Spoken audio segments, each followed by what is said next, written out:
Okay, I'm gonna talk to you guys about one of the coolest guys I ever met. After leaving Shell, I started traveling around in South America for like 4 months because I really wanted to go on like a spiritual journey. I feel like it was one of the places I really wanted to go on because I read some cool things. It just seemed like a cool, magical place I'd never been to before. But anyway, I'm rambling about that. I think I already talked about different videos, so I shouldn't have gone on this for so long. But what do I do about it? Oh well. Anyway, after that, I returned to Pittsburgh for a little bit, but I decided to go travel in Eastern Europe because I met a kid in Brazil who told me it was a cool place to travel, so I decided to go for it. So I did. I heard it's cheap, and I heard it's got well, just interesting enough sites that it's worth going for. I heard it was like easily accessible for people who didn't have too much money, but like were like backpacking kind of, and like traveling on that kind of like way where you travel for like a long time, so you like have like a backpack. It's the only way to travel for like longer than maybe like a month or 2 months. Anyway. After traveling through Greece and Albania, that was my itinerary. I booked a flight to Greece and decided to go all the way down to China. I think it was like the last thing I planned, but I booked all the visas in advance for Russia and China, and I also as well as scheduling like the Trans-Mongolian Railroad to get from Moscow to Beijing. So that was cool. But anyway, I booked a flight to Athens, and then from there I explored Greece for a little bit, then went through Albania. I think it was in Kosovo at this place called Prizren, or not Prizren, Pristina. Yeah, I think it was Pristina, where I met this guy whose name was called Jimbo, as he called himself. I think it was his nickname, but he was Taiwanese. He was really cool. He used to work at Shell too, which is the same company I work for. It was the coolest, funniest coincidence.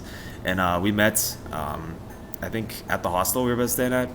And he said he used to work downstream of the refinery, right near the office, like the upstream area where I used to work. But he worked at Norco, which is the downstream section, so that's the difference. But I used to work on Olympus, and that's like a platform in the Gulf of Mexico that like produces oil, but we like extract it from like the oil wells underground, and then we send it via pipeline downstream, and they refine it, turn it into oil, or into gasoline, or petrol rather. So that. But anyway, we were talking for a while, and he told me like one of the coolest, the funniest stories he ever said about this one time he was out in Brazil in this one city.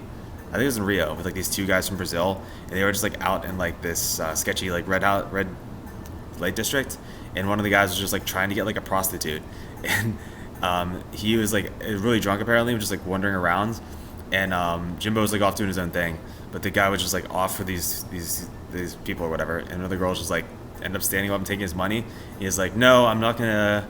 And anyway, he ended up getting blue balled that night, or whatever you want to call it, black balled. Like he didn't get any, not just like they started with him and then cut him off kind of thing. So, but anyway, he was complaining about it. He's like, no, I'm not leaving until I get my nut. And he was just being obnoxious asshole. But I don't know. Anyway, that's the story he told me. I was like, man, I wish I had more nights just like out with people, just like getting into like interesting things that aren't just like boring, like, oh, we're on a tour now we're just going back to the hostel and now we're just gonna sit here. More just like we're gonna actually explore the nightlife and not like get into sketchy stuff like hookers, but just explore the nightlife. Which, on a side note, I'll talk about this. I'll say this is the last thing in the video. But one time I went to Cuba with my two roommates from college, Brandon and Ian. One time we actually ended up at a party in downtown Havana. And the two of the girls there were like walking up, and I started hitting on them, and she immediately just like asked, or not immediately, but after a while, she's like, "So, do you want to get out of here?" And I was like, "Yeah." And she's like, "Okay, how much money do you have?" And I was like, "Wait, what?" And she's like, "Yeah, I need like this much money. I forget how much." But I was like, "Are you kidding me?"